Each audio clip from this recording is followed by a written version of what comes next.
Welcome to the Global Archive, a vast storage structure located 800 kilometers north of Norway.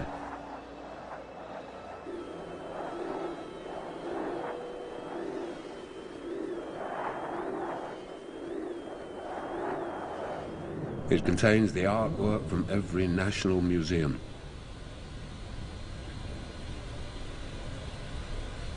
There are pickled animals stacked up 2 by 2. Every film, every book, every scientific report, all stored on banks of servers.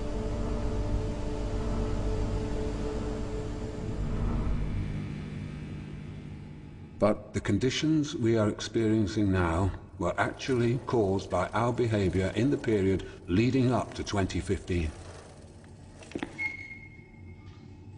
In other words, we could have saved ourselves.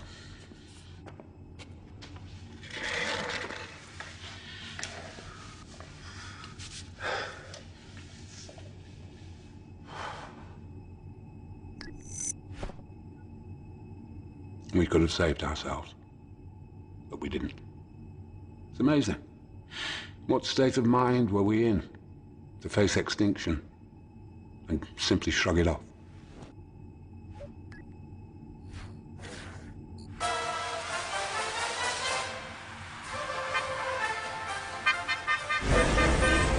By nature or by history, basically, I was always an introvert. But I guess, you know, the airline business needs a face. Blah, blah, blah, blah, blah.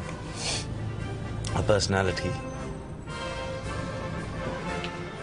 Here, 32-year-old entrepreneur Jay Wadia is starting up India's third low-cost airline in 2005. Time for India is now. The time for developing businesses in India is now. He's got 1,200 employees, most of whom have never set foot on an airplane. What are the different kinds of hijackers that you might have? Uniforms. Uniform 31st March. Do I care? 31st January. Do I care? Brave. Why are you scared of a little smoke? You're going to be scared and run. Have fire. It's not a toy. It's not a perfume bottle. You got to aim it, hold it. That's it. I was in London at the time when Stelios basically, created EasyJet, and I was always fascinated with basically how he did it. Evacuate! Evacuate! Evacuate! Jump inside! Jump inside! Jump inside!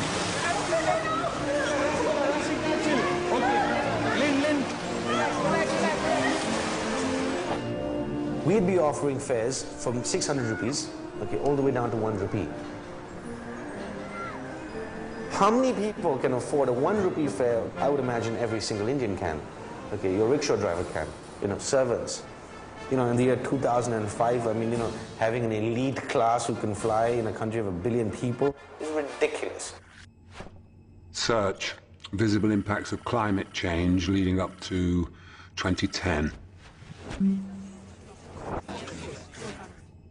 101 degrees Fahrenheit. It's the hottest day ever recorded.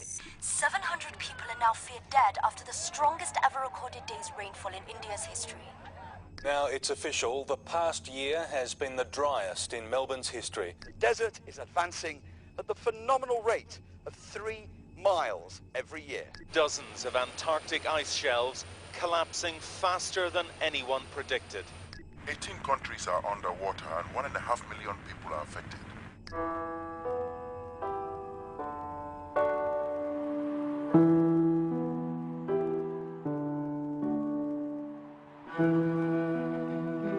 Quand j'ai vu toutes ces montagnes, cette beauté, enfin, c'est merveilleux, quoi. Et là, vraiment, c'était le coup de foudre. J'ai réussi mon stage de guide en 1956.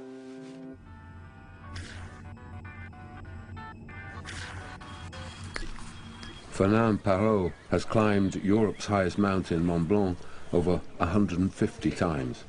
Here he's guiding a family from England. Bonjour. Bonjour. Je suis Pierre. Ça va, Pierre? Pierre. Bonjour. Oui.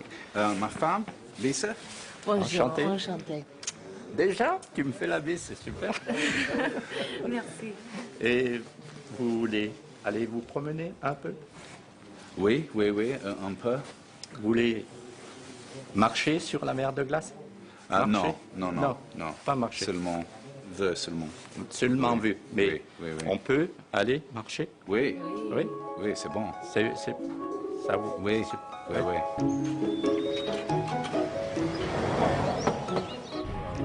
At 82, Fernand's the oldest guide still working in France. Over his lifetime, he's witnessed huge changes in the mountains. Quand vous étiez jeune, Oui. la température, pourquoi? Comment? Le temps a été comment quand j'étais jeune? Oui. Je pense que l'été, on avait aussi de grands beaux temps, mais jamais aussi chaud que maintenant. Avant, on met les vaches aussi, elles venaient, elles passaient en bordure de glacier et elles allaient là, manger l'herbe là. Oui. Maintenant, C'est bien, manger. À la... Maintenant, fini. Oui. Prends l'échelle. Avant, pas d'échelle. Partir comme ça sur le glacier. On voit très bien, donc il a aussi reculé de 150 mètres depuis 1945. Oui, je pense, hein. Il faudrait voir avec les géologues, mais je crois, d'après les yeux. There's a ladder extension on the bottom here now. Maintenant, cette année, ils ont rajouté la dernière échelle.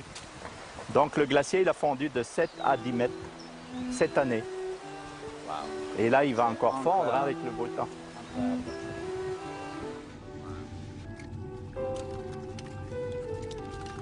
Extraordinary to think that these are the Alps in December. Here in Chamonix, as across the Alps, there is a dramatic lack of snow and exceptionally warm temperatures. It is a glimpse into the future. More than half the ski resorts in Europe could shut down in the next 50 years because of global warming. So we won't be able to go skiing. Big deal. But the thing is, it's not that, is it? That's the whole point. The fact that you can't go skiing anymore, or that the glaciers are melting, is not really the point. The point is that that's a signal that basically the Earth is destabilizing, and all the norms that have allowed life to exist as it has done are changing. Maintenant, avec le réchauffement, c'est différent. J'ai l'impression maintenant qu'on n'a plus que 2 saisons. L'hiver rejoint l'été sans qu'on s'en aperçoive, quoi.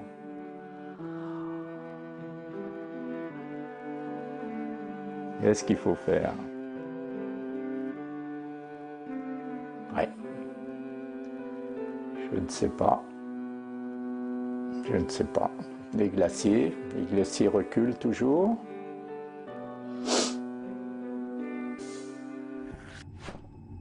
List climate change, major events up to the present day.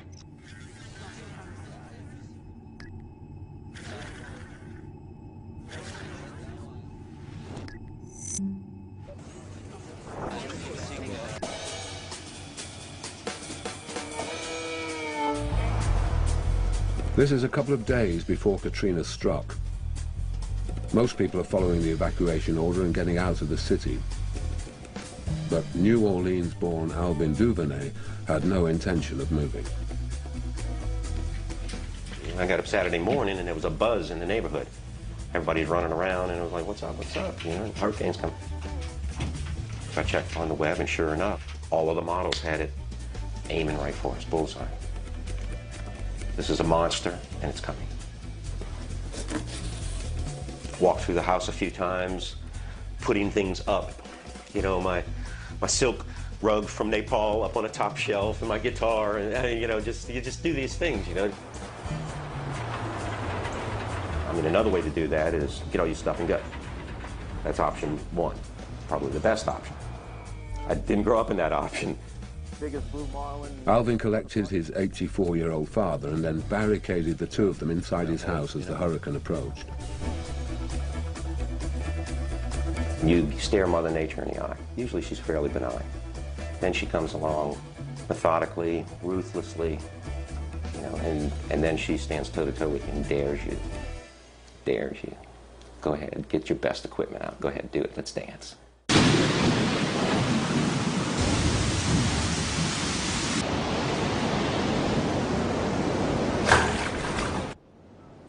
I think one's got to be very careful about attaching a particular event to global warming.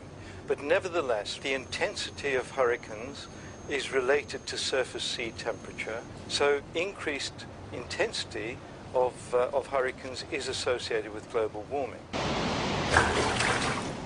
By first light, the water in Alvin's house was chest deep and still rising, so he helped Alvin Sr. into their boat and headed for dry land. And at this point, the boat's floating, so it's no big deal to launch the boat. It's launched. There's no landmarks, really, to speak of. That's a real different perspective, driving through your neighborhood at tree level. Then, all of a sudden, you realize there's a lot of people who stayed behind. There was no Coast Guard or police, or most of our National Guards was elsewhere in the world. Iraq, Afghanistan. Alvin rescued over 100 people and their pets over 2 long days, including a 95-year-old man and a 6-week-old baby. When that little basket came out of the window, that was a pretty special time. And just this peaceful, eyes closed. I mean, it just stops you in your tracks. Just dead stop and just take a breath, you know. There's nothing more impressive than that. Alvin's neighbors were the lucky ones. Hurricane Katrina was America's worst weather-related event to that date, but it was just a taste of what was to come. It is our fault. After years of debate, some of the world's top scientists have concluded... Unequivocal is the word they use. Human activity is contributing to changes in our Earth's climate, and that issue is no longer up to debate. In Andermatt, they've covered a glacier with a special protective sheet to reduce its summer melt. One way I do my bit for the environment is turning to 30 with Ariel. This is offsetting all those flights that I take, that I have to for my job. David Cameron even wears recycled shoes made from old fireman's trousers. Despite all of the efforts to control pollution and its effects on our climate, the level of greenhouse gas emissions has reached a record high and shows no signs of being reversed. Despite the Kyoto Treaty and all the talk of reducing emissions of carbon dioxide, levels of this key greenhouse gas are rising faster than ever. 6:30 a.m. on a cool autumn morning, and Alvin's heading off to work, searching for more oil. Ironically, the oil infrastructure off the coast of New Orleans suffered major damage during the hurricane. But Shell moved fast to carry out repairs, and just 9 months later, the rigs are online and everyone's back at work.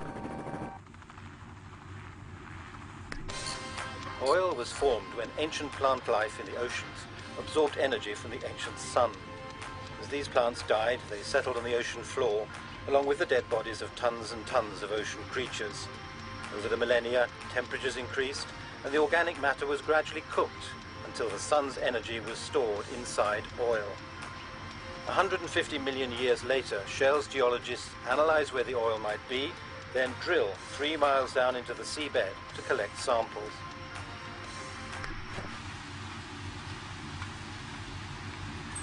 Here you go, Al. Did you stop? Thanks, brother. We get the samples and analyze them for the fossil contents, the microscopic fossils. And it's just another geoscientific tool in order to improve your possibility of finding oil. In my opinion, probably arrogantly so, but it's pretty high calling actually to try to do that, to try to figure out or maybe take apart time itself. Go back a few thousand years, and the energy available to grow animals was limited by the daily sunlight falling on the earth. But now we use the energy equivalent to hundreds of years of sunlight every single year. Every part of modern life is now literally made of oil, from CDs and plastic bags to medicine and computers, from clothes and carpets to cosmetics and cell phones. It's truly a wonderful and necessary substance. Then there's our food.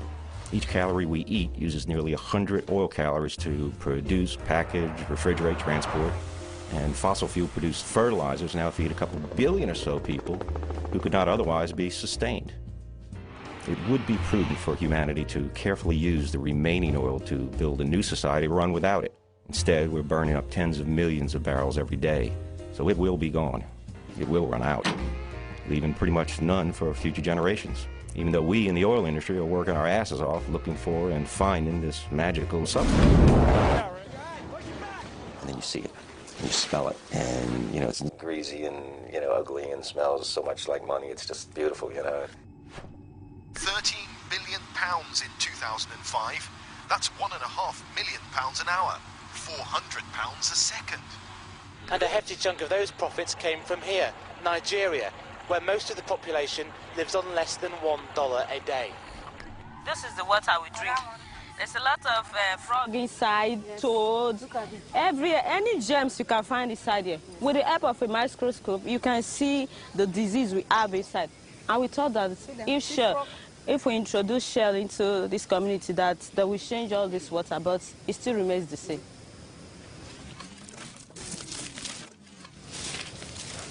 These are health center.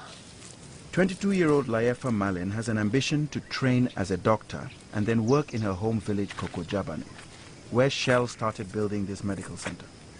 So it has been like this for 3 years now, but we are still pleading that they should come and finish it.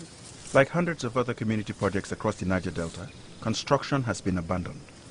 Shell maintains that's because of the risk of kidnapping. 13% of the oil revenue is supposed to be spent on community development. But the local people's share is almost all lost to the corrupt political system. So despite being in the most profitable oil region in West Africa, Layefa's village has no health service, no secondary school, no electricity, and no drinking water. I think in 2004, a lot of people died. A lot. I think it's up to 20 persons. Children mostly. Even my mother's child, that's my sister, she even died of cholera. I think the death of my sister motivated me a lot to become a good medical doctor, not just a doctor, a good one. The water is what gave me the typhus fever. You know, it took a lot of money to become a medical student. I need to pay for my accommodation and other things. And I'm going to put on nice clothes. That means I will start the fishing from this year to maybe 4 years' time. Put your paddle that way. This way. Then, yes, like, no.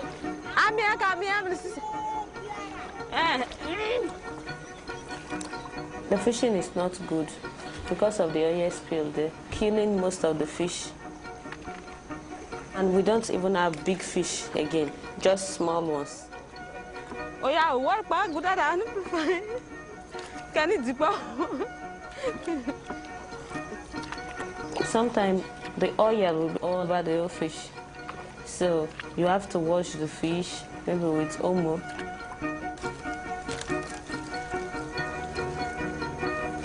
They're talking in the news that we have produced 1,000 or 1 million barrels of oil today. But instead of we being rich, we are getting more poor. Layefa is describing a phenomenon known as the resource curse. Paradoxically, finding oil usually increases a country's poverty, as the oil wealth is concentrated in the hands of a few, so the agriculture, education, and health system of the country become neglected and often collapse. The local people's health problems are compounded by gas flares, burning night and day throughout the Niger Delta. Asthma, bronchitis, skin diseases, and cancer have all been linked. That gas is found alongside oil, but as it's dangerous to transport, it can't easily be sold to overseas markets. It could be used for cooking and heating within Nigeria, but building the infrastructure is expensive, so the oil companies just burn it off. The flares emit about 70 million tons of carbon dioxide every year, more than the annual emissions from 10 million British homes. Because they have money and they have strong companies, they just do whatever they like. Why are American cities designed so it's almost impossible not to have a car? Why were 100 railways in cities like New York, Philadelphia, and Los Angeles bought up and then deliberately destroyed? Why did the electric car get scrapped? Why were we, along with Australia, the only two countries not to sign the original Kyoto Climate Treaty? Why was an oil company lobbyist allowed to change official government reports on global warming?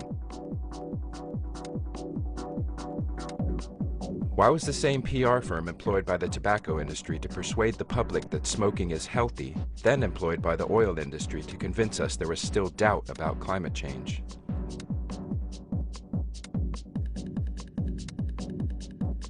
Alternative energy has been available for 50 years.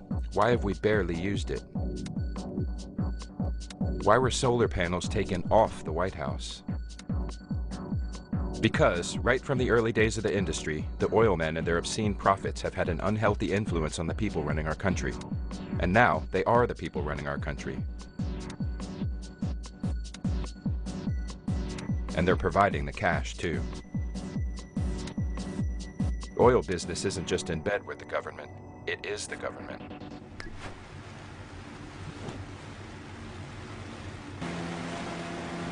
Here, Layefa is going to a nearby village, Odiama, that was massacred by the government. The village was involved in a dispute about ownership of a piece of land on which Shell planned to drill for oil. The government claimed that the village was harboring terrorists and, when they sent the military in to find those terrorists, the villagers opened fire on the soldiers. Layefa has gone to hear the villagers' side of the story from Momiaka Weked. 14 speedboats was coming, filled with military men. Then we saw 4 gunboats. The next thing, yeah, boom, house is burning. So we said, hey, let's run. The whole island is shaking. There was a building here. They come and burned it down. So the one that managed to escape ran down into the forest, and most of, even 2 kids, we had died here. 2 kids. So you stayed? I stayed 2 weeks in this forest, yes. No food? No food. You didn't taste anything? Plucking leaves. But right in the bush, you can imagine what will happen to water there. We drank those water, and so many children died. By then, I was pregnant. So when I delivered this baby, because of the dirty water we drank, so when I gave birth to him, he was stolen and vomiting. Then I lose him.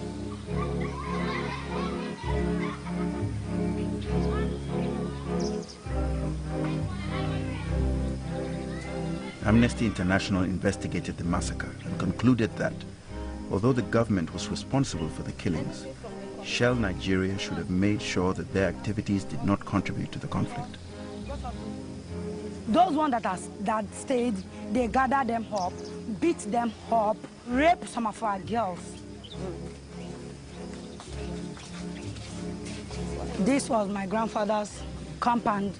He was living with his family. They burned down his compound, killed him. They burnt him? They shoot him. They shoot him? Yes. Those little children that was lying in our houses, they burned them off. Even the old men and women, the ones that are blind, they burned them off.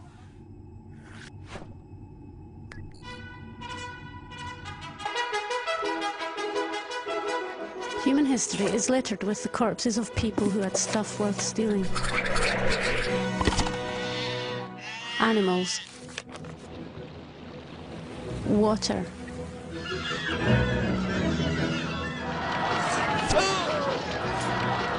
Shiny things. Fertile land.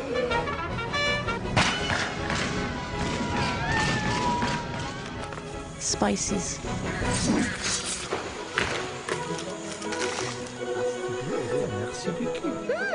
Nutmeg slice. Tea?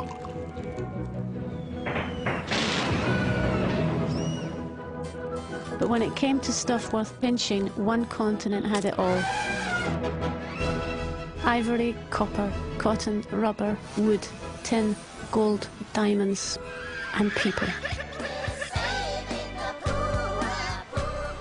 As cheap energy, slaves were unbeatable until a less troublesome energy source was discovered and a new era began. Human numbers increased 5 times over, and with each person wanting more and more stuff, oil became the resource worth fighting for all around the world.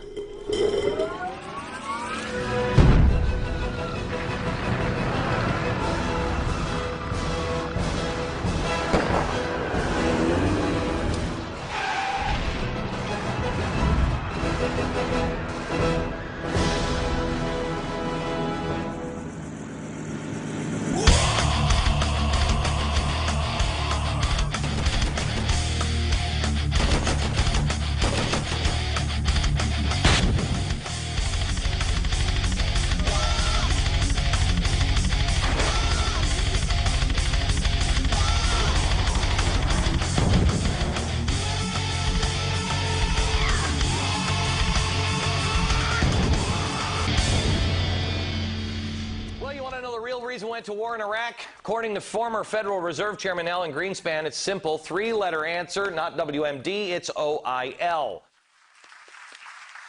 I am saddened that it's politically inconvenient to acknowledge what everyone knows, that the Iraq War is largely about oil. You might read the ex-chairman of Shell that said over the weekend that oil could hit over $150 a barrel as world production begins to peak. Not really good news for a country whose entire economy, not to mention its entire way of life, is based on cheap oil.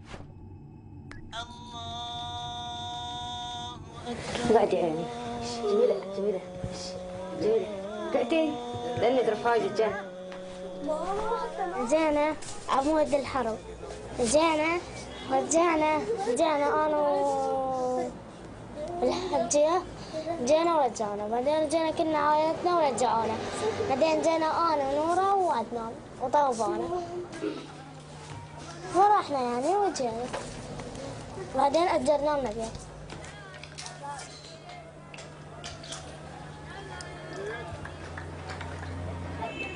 كنا عند مطي نركب نلعب مع ركبنا بنلعب مع فوقيه بنصعد ضلوا بروح مع بنركب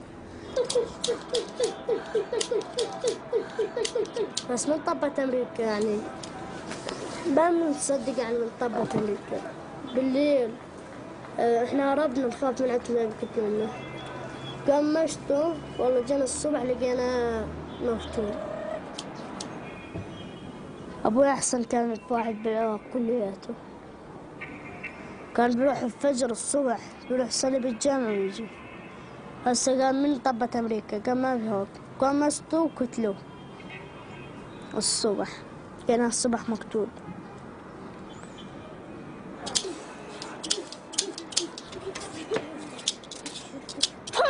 أتمنى يعني أبوي من مات لما قتلوه يعني ما بصدق أنا مقتله.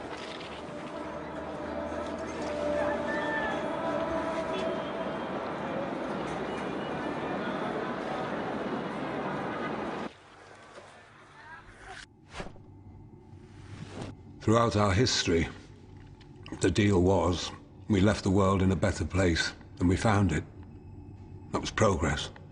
The wheel, the rule of law, penicillin. It was our covenant to our children and grandchildren. My children weren't angry with me for breaking the covenant. They were too busy trying to stay alive to waste energy on blame, trying to negotiate their way through food riots and refugee camps and the collapse of society. But I think my grandchildren would have been angry had they survived into adulthood.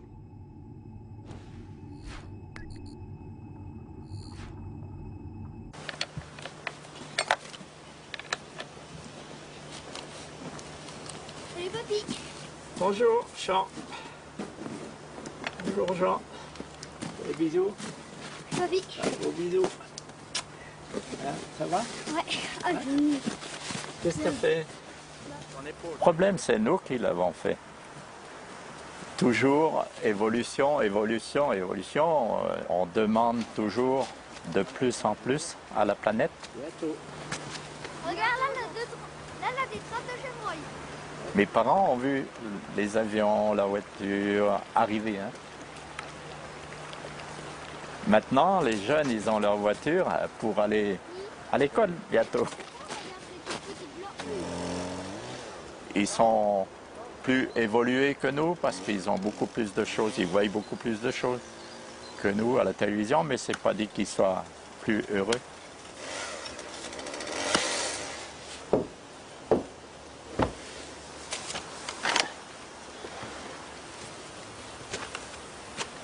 Quand on était jeune, on n'avait pas l'eau, il fallait aller chercher l'eau, donc on faisait attention. Comme pour l'électricité. Aujourd'hui, il fait jour, il y a le soleil, on n'a pas besoin de la lumière. Et ça, nos parents savaient nous le dire, nous. Mais je crois que nous, on n'a pas su le dire à nos enfants.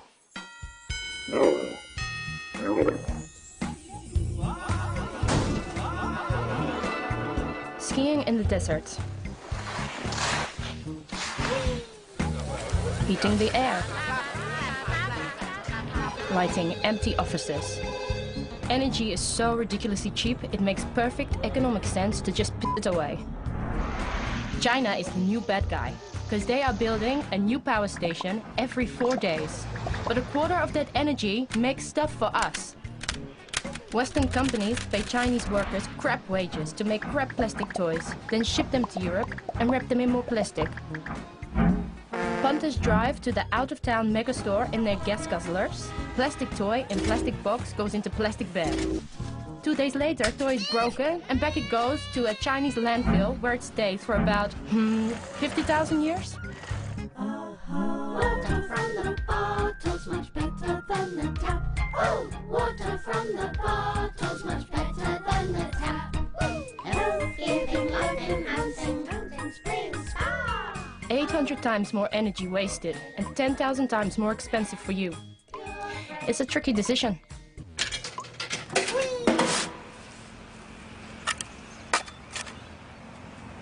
Quand j'ai construit ma maison en 63-65, ils construisaient aussi le tunnel du Mont Blanc. Ben, on ne s'en est pas aperçu tout de suite et on s'est laissé envahir par les voitures et après les camions. Au début, ça passait quelques camions, mais maintenant, ils ont élargi la route, elle est à 4 voies. Il y avait 4000, 5000 camions qui passaient par jour. Une pomme de terre, 2 pommes de terre. 3, 4, 5, 6. Fini. La plupart, ils viennent du nord, avec des pommes de terre. Et ça passe le tunnel, elles vont se faire laver en Italie, et même au fond de l'Italie. Et elles reviennent après, mais en purée, quoi. Et le lait, ils le transportent pour faire les yaourts. Et après, ils reviennent. C'est fou, quoi. Fou.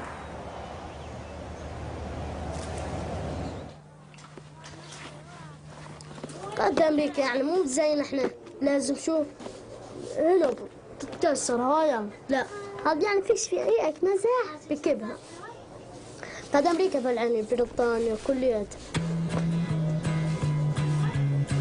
في لبسوا بيذبوها يجيبوا بضايع حاويات احنا بناخذها نصلحها بنظبطها اليوم تتم عن بيها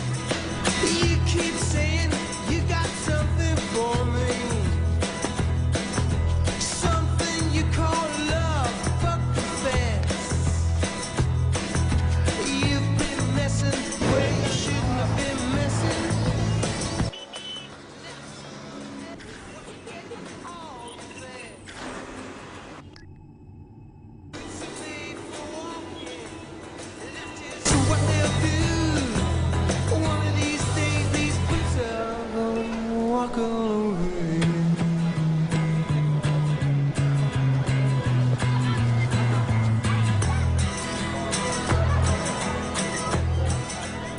أخوي مالك أكبر مني. سقطوا. إجت الطيارة عبالهم القوم كان لابس أواعي سود ونايلون بلاستيك. كبت النار ما كذبوا له، كبت النار احترق. الأواعي اللي لزق بيده وما خلى عنه. جينا شوية شوية. أول شيء كانوا يعبرونا. أخوي مالك كم شو قام يرجعون بيه. حطوا له مدري 8 مرات رجعوه.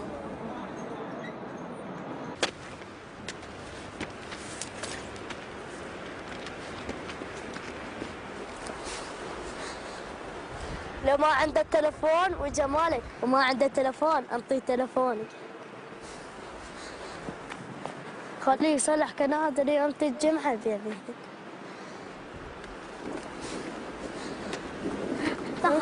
يمشي.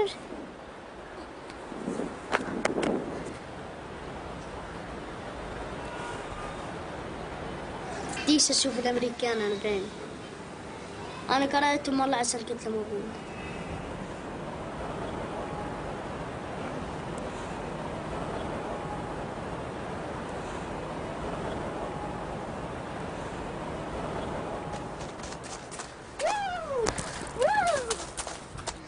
هذاك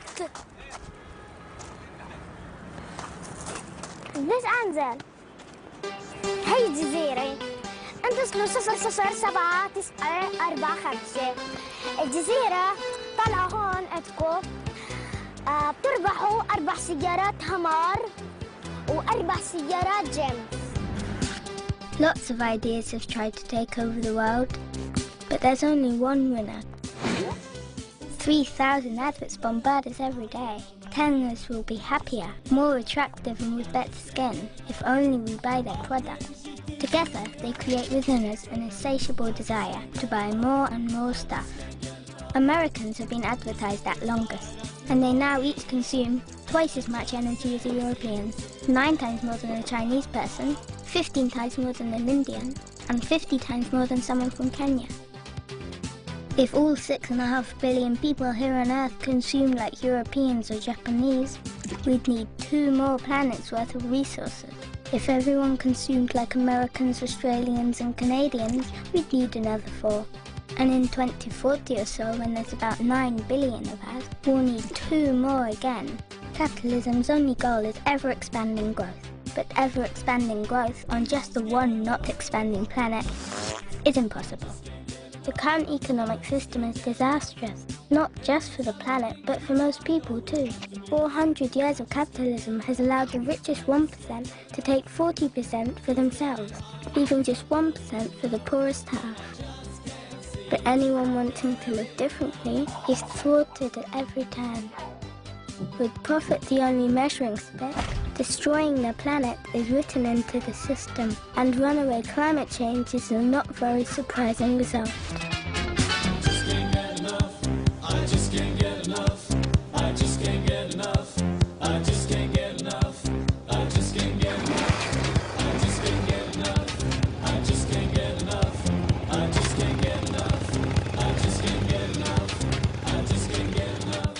The logo effectively is color.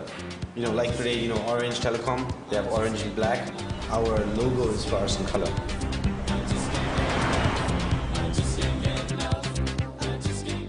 Everything changes in the economy the minute you have an airline moving in, because people can basically do business a lot faster. If businesses grow a lot faster, people have more disposable income, then consumerism sets in. And we're the verge where basic consumerism is setting in. It's moving a lot like America.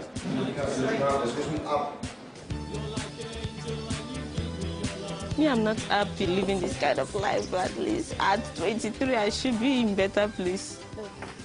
I always want our place to be like in America, in a comfortable house, flashy cars, drinking good water, eating good food. I always want our people to, at least my people, me, myself, to live that kind of life. It's a beautiful life. If you're living that kind of life, you won't even like to die. You just want to stay on earth forever.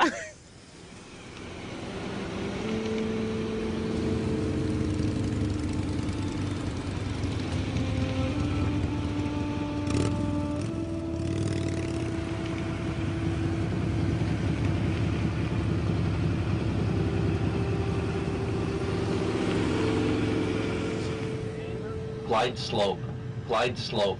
Here, Jay travels to Airbus headquarters in France, as they'll be supplying him with 26 planes in his first 3 years. We have only 200 aircraft commercially flying in India. China has 800. So ultimately, you know, we have a very long way to go. Playing catch up with China or catch up with Europe or, you know, say America, one airline, Southwest, have 417 aircraft. That's double the amount of aircraft we have as a country. So this is not, of course, your final design choice, but... You know, one simple sentence for me summarizes it all. Things can only get better.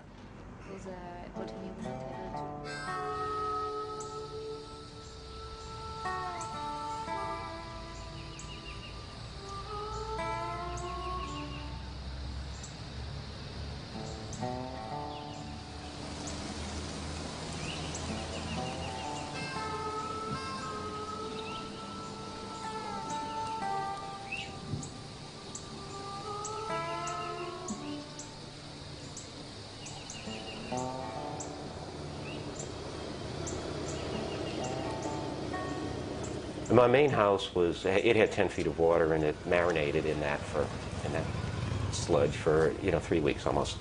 So the current state of my house, it has been demolished. It's a flat piece of property waiting for another house to go on that. I lost everything that I owned. I mean, everything from family heirlooms to the paper towels sitting on your kitchen counter, and everything in between. It goes on and on.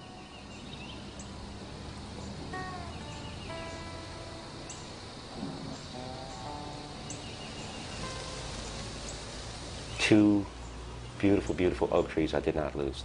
Local indigenous Quercus virginianus live oaks, that sprawl all over the place. Beautiful, beautiful. That's what I have left, 2 oak trees and an empty lot. Everything else is gone. That sucks.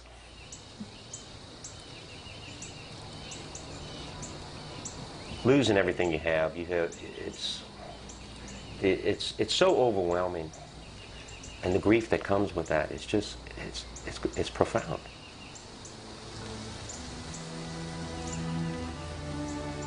We had an unspoken collective pact to pretend climate change wasn't happening, as though as long as we ignored it hard enough, it wouldn't be true.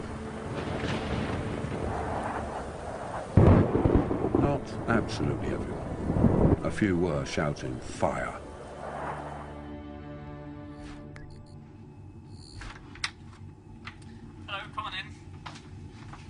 One of the greatest difficulties with climate change is that the effects of our emissions today are not actually realized in terms of the temperature for 30 to 40 years, so there's this time lag in the system.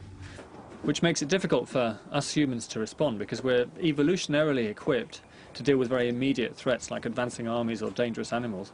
We're not so well equipped with dealing rationally with very long-term problems like climate change. So we have to act now to stop something happening in the future. If we wait until the full temperature effects are already upon us, then it's far too late to stop. If you remember one single number above all else, make it 2 degrees.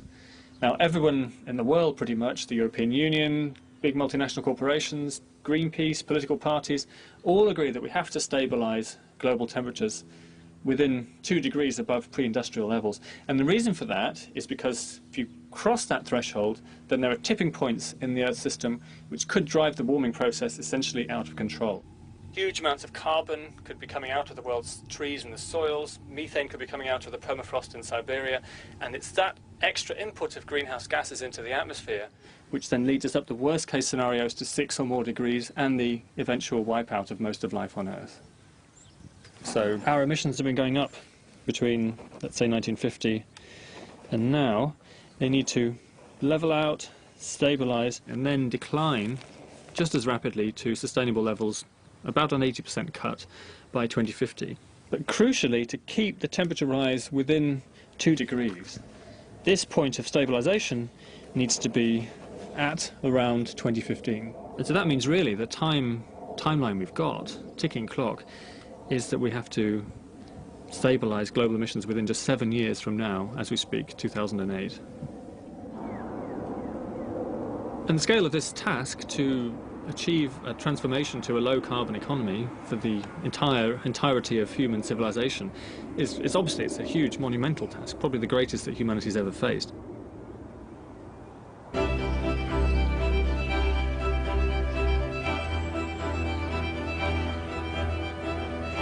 Remember the English family who went to see the glacier? They're back home in Cornwall, southwest England, inspired to start tackling their own energy wasting. It says that the average individual in the UK is responsible for emitting 10 tonnes of greenhouse gas a year. They're calculating exactly how much climate change gases their family currently produces and how it can be reduced. Yeah, but that's the average individual. There are 5 of us. Yeah. Ah. Whichever way you look at it, this isn't good. We produce about half of our food, and we try and keep our consumption of meat and dairy down. My car runs on chip fat, and we do cycle when we can. We've just got our own wind turbine, which will produce all our own electricity. We're aiming to cut down to about 1 tonne each per year, which is apparently the sustainable amount that the world's trees and plants can reabsorb. But the big problem is flying. Just one return flight, say London to New York, would blow our entire carbon budget for about 3.5 years. Apparently, other than setting fire to a forest, flying is the single worst thing an ordinary individual can do to cause climate change. So it's a bit of a dilemma because we've just been invited to go skiing in France. They're now flying from Newquay, which is our nearest airport, it's like 40 minutes from here, to Bergerac, which is like, you know, an hour and a half or something from it. And literally, we could leave here in the morning. We live like in Cornwall. We could leave Cornwall in the morning and be in Bergerac by sort of for lunch, after lunch. But if you actually think this is going to cause the death of people, it's actually going to affect people and make that direct connection, then it is a really scary thought. Obviously, us not flying to France or not flying wherever is hardly going to solve the problem. But it's down to what you think is the correct thing to do. Because everyone else is doing it, I mean, that's not a good reason to do anything. You have to look at the terrible things in our history that everyone regrets now. You know, massacres, the Holocaust, etc. And you know, a lot of that was just going along with what was the predominant thinking at the time. I'm almost jealous of the time 5-10 years ago when I could just jump on a plane with impunity. I didn't even think about it, it was just blissful. There's no moral dilemma there whatsoever. Needless to say, they didn't take that flight. And joining a climate change protest march may not be everybody's idea of a 10th wedding anniversary, but Piers and Lisa have shared ideals from the moment they met. My friend, we went along to the party together, and she just basically took me straight over to Piers and said, hey, look, you know, Piers, this is Lisa, you know, da-da-da-da-da. And that was it. That was it. We just... and spent the whole evening talking about wind turbines. Piers has been developing wind farms in Africa, America and Britain for over 15 years. But he knows that they will only help solve the climate crisis as a small part of a total reordering of Western society. And there's still this idea that somehow we have to find the solution, you know, the silver bullet. No single renewable source is going to be the solution, absolutely not. And Piers doesn't think much of the other option, whereby everyone crosses their fingers and hopes that a miracle technology will be invented in time. I'm not saying we shouldn't be developing other stuff, absolutely, we should be. We should be throwing everything at it. But you've got to make use of what's available now. And in the UK, we've got a great wind resource. We just got to bite the bullet and go for it. Piers has proposed a new wind farm at Airfield Farm in Bedfordshire, central England. He could have 15 turbines installed and generating 30 megawatts of electricity within a year. Morning, sorry. Well, we're the leaders of the revolution, aren't we? That's it. Outraged faces. Edward, I've lost your face again. Sorry, chap. If you can just got... That's it. Yeah, good man. Right, OK. Well, the protest balloon is now going up, but while that's happening, I'll just explain where we are. This is the site of an old World War II bomber base. Phone. We all have a thumbs down as well.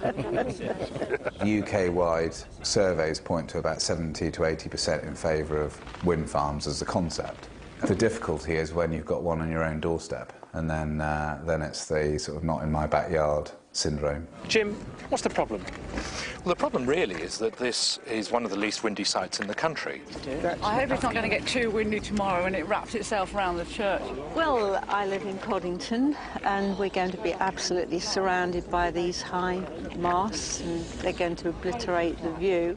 What it normally always comes down to with wind farms is aesthetics. You know, everything else is basically put together to try and back up the ultimate thing, and the ultimate thing is they don't want it to spoil their view. But I'm a bit concerned about the low-level noise as well. The wind farm site is right next to the world-famous Centre Pod drag racing strip. Anybody you ask it, nobody's against wind energy. That's the point. Yeah. It's against inappropriate wind energy use. OK. Hypnotic. You're driving along and you tend to see the sails revolving and you're not concentrating on the driving. Ernie Braddock will benefit financially having turbines on his farm, but now he's in conflict with his neighbour, Victoria Reeves. Well, everyone is very unhappy about it. We're going to lose the value on our properties. We're not going to be able to sleep. It will make a difference. Ernie, you have no idea. Believe me. According to Victoria, they stopped a wind farm up in Scotland on their other estate in Scotland back in the mid-90s, and that was a great victory. It can't rely on the wind. It can only deliver... It's only an additive. An additive. It means Do you mean additional? Yes, it is additional. It prolongs the resources, put it that way. No, Ernie, it doesn't. Oh, it's got to. It does nothing of the sort. Got to. Believe me. Got to. It's an emotional campaign. It's about fear, mostly based on complete bollocks, frankly. But never mind, facts are not a problem, you know. It's a fair fight. Yeah. And I hope you lose. All right.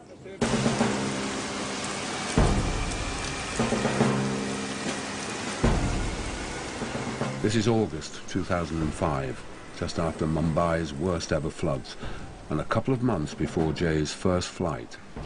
Huh?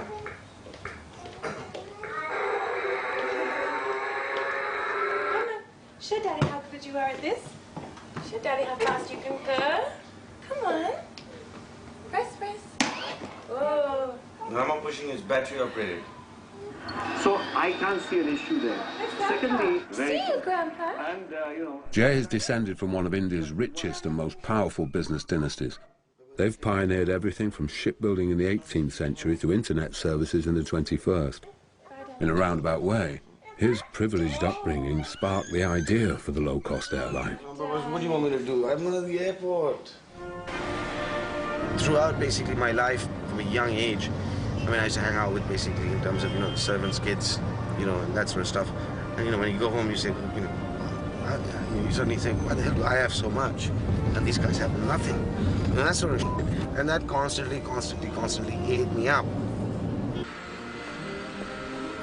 You know, everyone is here for a purpose. The idea is to realize what your higher purpose is and then understand how you're going to fulfill it. And eventually I realized what my higher purpose was. It was to ensure that I eradicated poverty.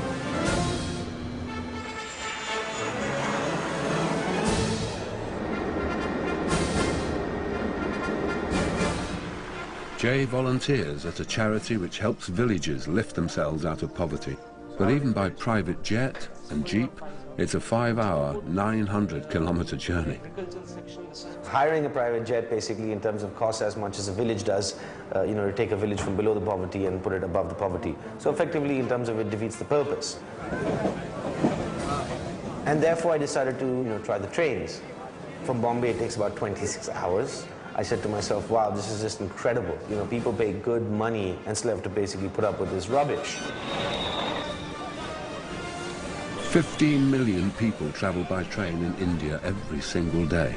Jay's dream is to get them all off the trains and into the skies. We're not at war at the moment. It's not a war. But if people actually recognise the full implications of what's in store for us, they would be treating it like a war.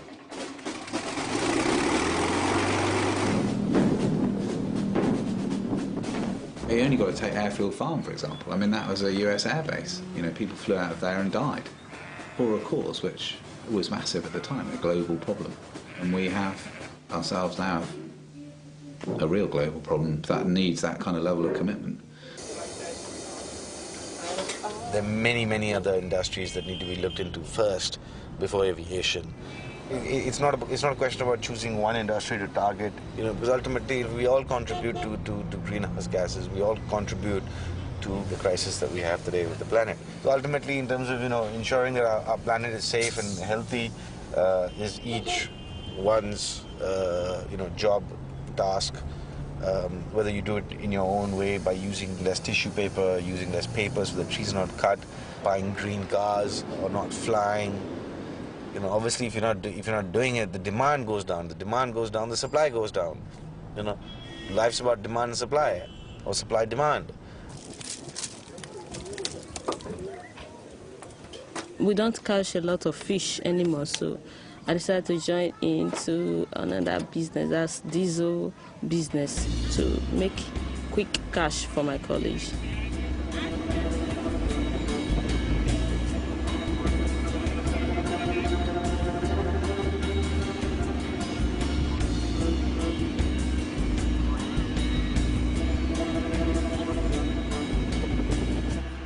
Right now, because of the fuel scarcity, most of the filling stations have all shut down, just closed because there's nothing to sell. So people get from the black market.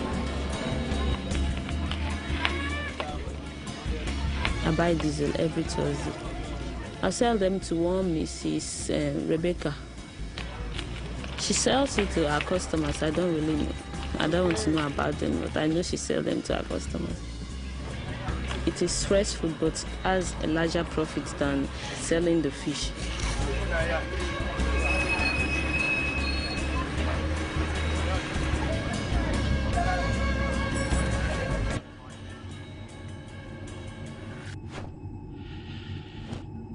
Strange, watching these film fragments.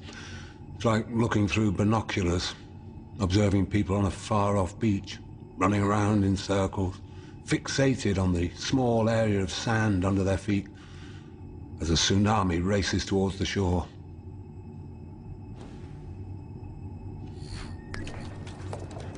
A rickety girl.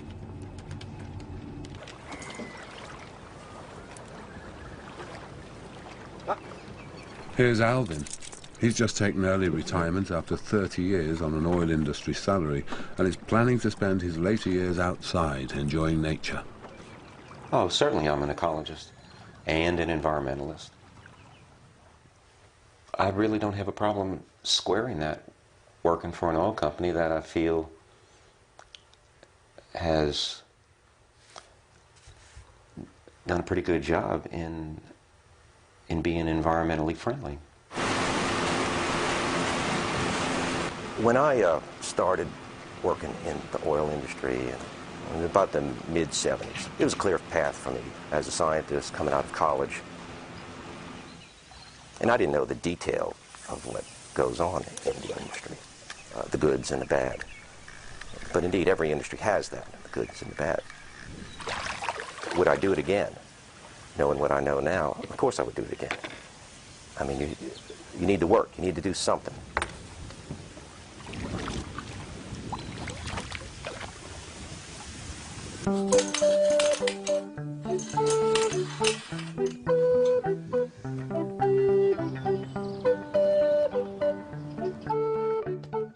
Message 1. The airfield wind farm goes ahead. Local people are going to sabotage it. It will be destroyed. It will not provide electricity into the grid. Okay? Direct action will prevent it. Okay? So that's the end of that, isn't it? There is a group of us who will make sure that it is completely destroyed. The worst example I've had is an old lady came up to me in a public exhibition and gave me a cutting from a newspaper with a picture of a guy being shot. Local anti-campaigns were one of the key factors stopping about 80% of the proposed wind energy projects in Britain. Had they all been built, 10% of our electricity would have been non-polluting. And how the heck are we meant to persuade people like India and China that they should develop in a more sustainable way when we're not prepared to even accept, you know, the old wind farm in the landscape? So how's it going? All right, yes. Not too much trouble? Not really, no. Nobody's punched me up yet anyway. Good. Piers has come back to Ernie's farm with a plan to make the turbines less visible, trying to kick-start the planning process that the anti-campaign has now held up for 18 months. Another 18 months of climate change, another 18 months where I've been able to do nothing about it. Yeah, I feel really, really off with it. I mean, it's, you know, you must be feeling the same as me. It's just, I mean, how long have we got? Piers' compromise reduces the number of turbines from 15 down to 9. This is still the equivalent electrical power for 11,000 homes. Yeah. So it's still, there's still a lot of power. Exactly the opposite is happening to the very thing that needs to happen. These things need to be speeded up, and actually, they're getting slowed down. Plenty of politicians are talking about it, but when it comes down to it, it's just not happening. It's just not happening, folks. Governments will only go as far as the population demands, and that means mass protest on an unprecedented scale.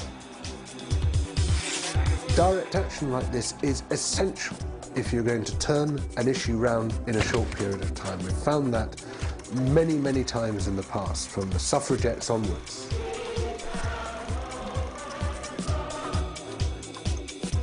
The very fact that the crisis is taking place within our generation, and it's happening right now, means that we are tremendously powerful people.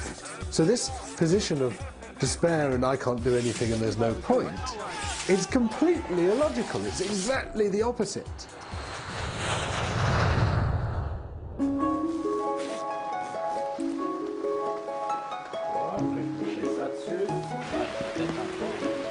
À un moment, ils ont pensé aussi doubler le tunnel.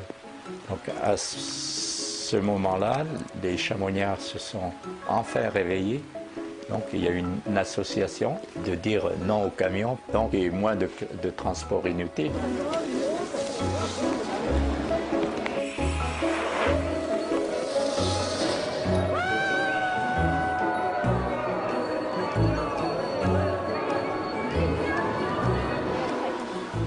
Il y a toute une équipe qui se bat vraiment, mais on n'est pas assez nombreux. Et je ne sais pas si on aura autant de force pour faire reculer ce lobby routier. Les gouvernements, à l'Europe et tout ça, c'est des personnes intelligentes. Mais il faut aussi qu'elles fassent du travail et qu'elles ne pensent pas qu'à la réélection. There's no shortage of gray matter in this species. We can do some amazing things. But I don't think we've been very smart about how we use our resources, how we quite literally burn up something as beautiful and useful as oil. Literally burn it up. That's it, it's gone, it's done. I think most people were becoming disenchanted by this point. We'd stopped believing that this was the golden era of human civilization and started questioning our collective values. All I can hope is incredible disasters like Katrina and the horrible wars and whatnot that are going on around the world will snap us out of it.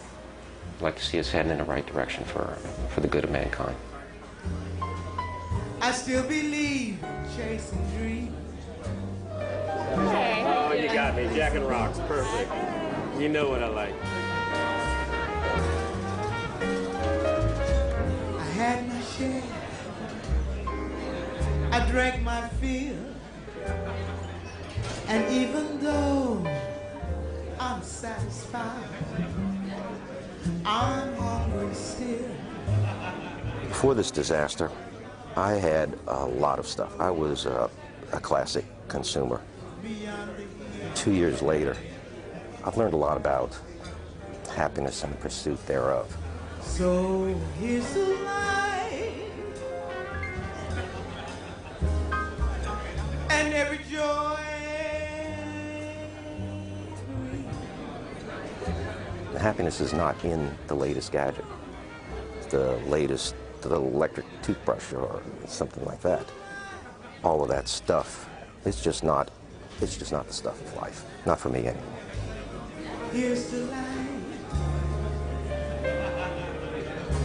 Here's the love. Here's to you.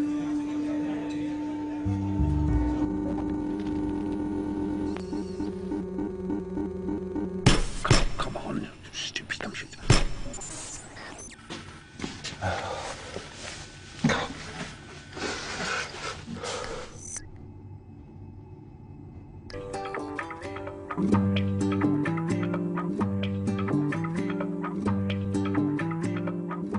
Climate scientists can estimate how much of the remaining fossil fuels we can safely burn. This amount is called the global cap.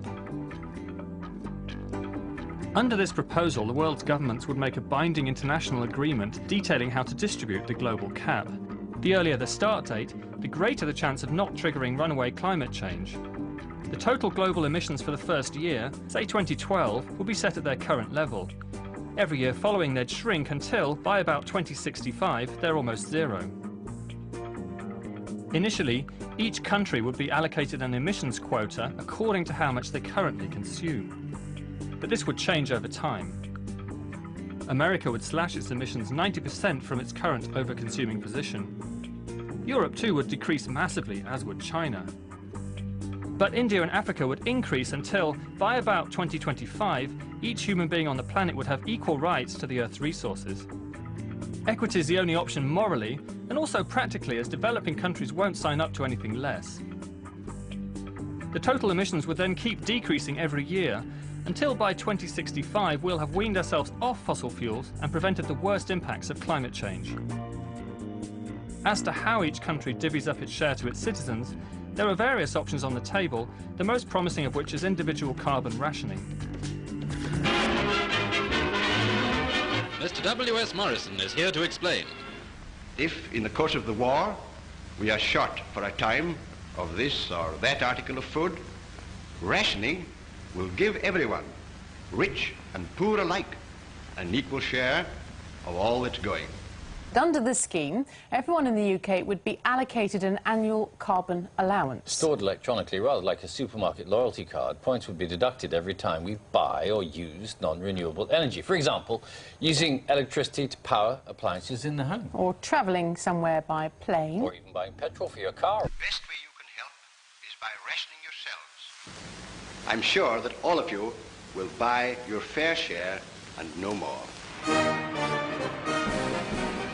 Airports were expanding all over the world to cope with the exploding number of cheap flights we were all demanding. And Jay was doing everything he could to join the party. Ultimately, the art is to, hug and then kick. She thinks that PSF is payable. You're saying that PSF is not payable. What's wrong with you? Now. Yes or no? Did I ask you that question or did I not ask you that question? You're suspended. You're suspended. Both of you come to my office right now. Does it take more than 10 minutes to clean this? Keep paint with you. So wouldn't it taste work? Maintaining my brand means something to me, okay? If I see my step ladder like this, and if I find one dirt, you'll be fired. Okay?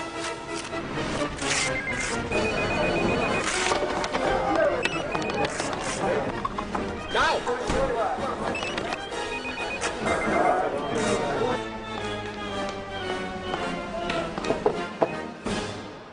Mr. J. Wardier. Yes. I would like to give you your air operator's permit to start on the job.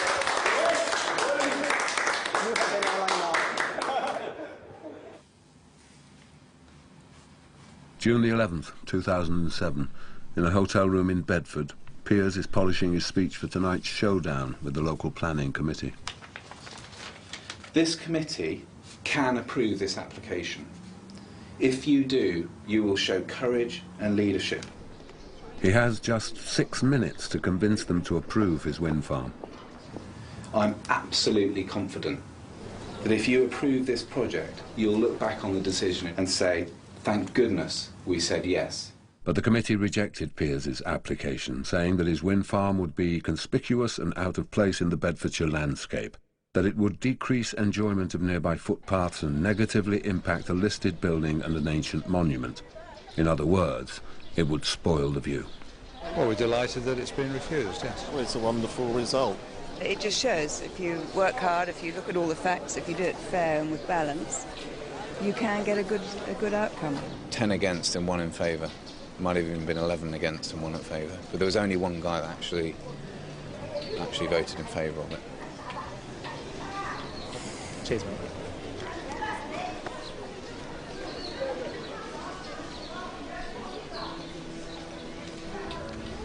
Oh, hi, Mum, it's Piers.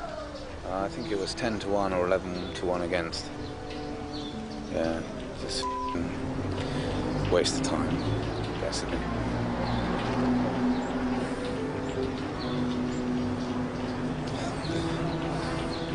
I could have said anything, to be honest. I don't think it would have made any difference.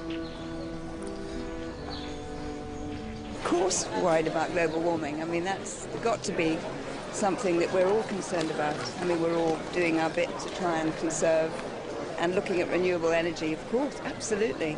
Yeah, I mean, we're part of the yes. And it is global warming. For the first time, scientists confirm the link between climate change and our awful weather. Emergency services scramble to Bedford's swollen. As the floodwaters finally worked their way along the Great Ouse, other parts of Bedfordshire didn't escape either. We've lived up here for over 40 years, and we've never, ever had anything like this. 80,000 fatalities in Burma today after Cyclone Nergis. Drought emergency across Western Europe, with drinking water strictly rationed in Holland, France. Forest fires which are still sweeping across Spain. £30 billion, a price worth paying for motorists' right to drive, said Lord Clarkson of Silversmith. Good news for the UK wine industry, especially the latest is that New Orleans will not be rebuilt a third time. So the Louisiana less than a total destruction of India's dams would end Pakistan's drinking water crisis. As US President Chelsea Clinton refuses Africa's demand. Sales of air conditioning units in India. Thousands as San Francisco's extraordinary heat wave continues into Los Angeles. Now we're seeing extreme weather events somewhere on the planet every single day. Estimated 35 million Chinese refugees. Skiing in the Alps is over. The new Channel 4 documentary asks, is global warming really happening, or are natural... It's 61 degrees centigrade, the highest land temperature. More than 100 million people are homeless tonight, as massive Bangladesh... methane emissions from Siberia. The last Indonesian tree fell, but biofuel prices are... The European Union today permanently closed all of its borders. And roadside verges must be reserved for food production. London is underwater again as last night's 30-foot storm surge overcame the Thames barrier. New Zealand has also now closed its borders, leaving 22 million Australians. Reports are coming in that the North Sea is boiling. 100 million refugees from Middle East and continental Europe are all heading north. Species are now extinct, scientists estimate, and ecosystems are collapsing across the planet. We have passed 2 degrees. We cannot now stop runaway climate change. There are simply too many people to feed on Ireland's remaining farmland. Suicide rates increasing 800%. The Amazon rainforest is still burning. And anyone who cannot bear to eat their own cats and dogs.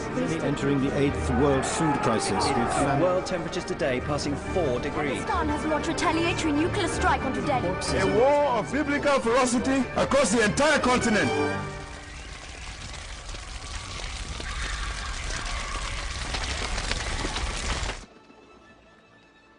We wouldn't be the first life form to wipe itself out. But what would be unique about us is that we did it knowingly. I mean, what does that say about us? The question I've been asking is, why didn't we save ourselves when we had the chance? Is the answer because, on some level, we weren't sure if we were worth saving?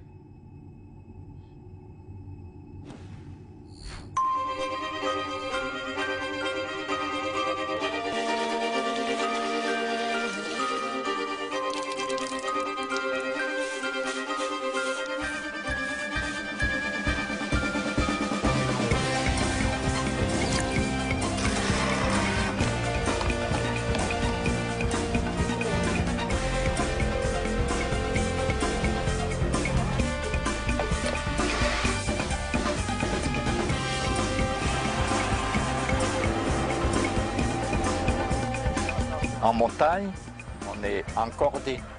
Le risque est le même pour toi que pour moi.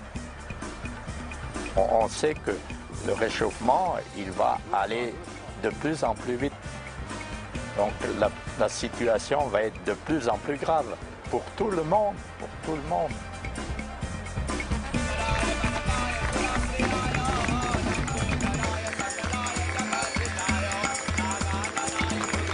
Please proceed near the aircraft and take care of your responsibilities.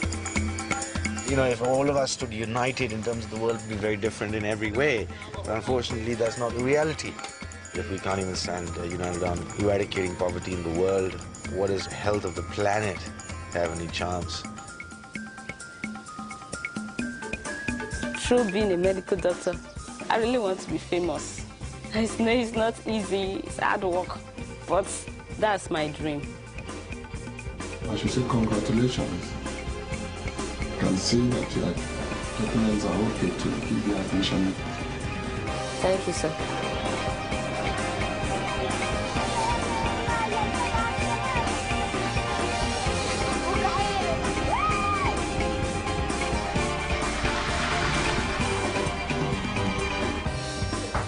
In my opinion, our use or misuse of resources the last 100 years or so, I'd probably rename that age something like the age of ignorance, the age of stupid.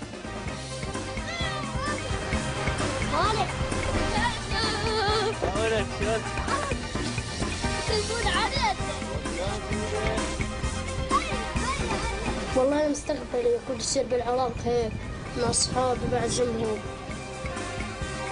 بعزم أهلي كلياتهم يجوا يعني فرح بصير فرح فيش منه بالعراق كله بالعالم كله.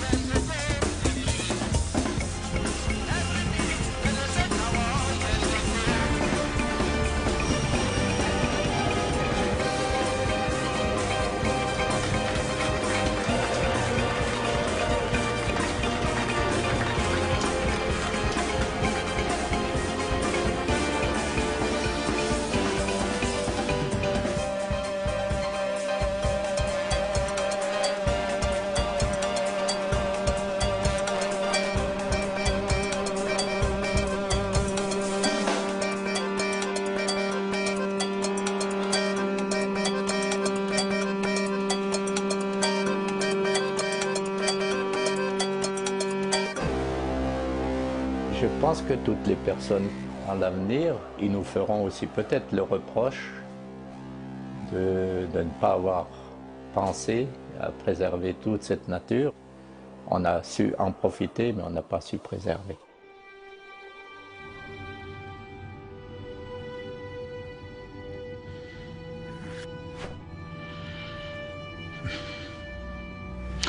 I just find it surprising that after so much effort, the final act of our existence should be suicide. So why did I build this archive? It's a cautionary tale. Not for us. Too late for us. But for, well, for whoever, whatever, eventually finds this recording.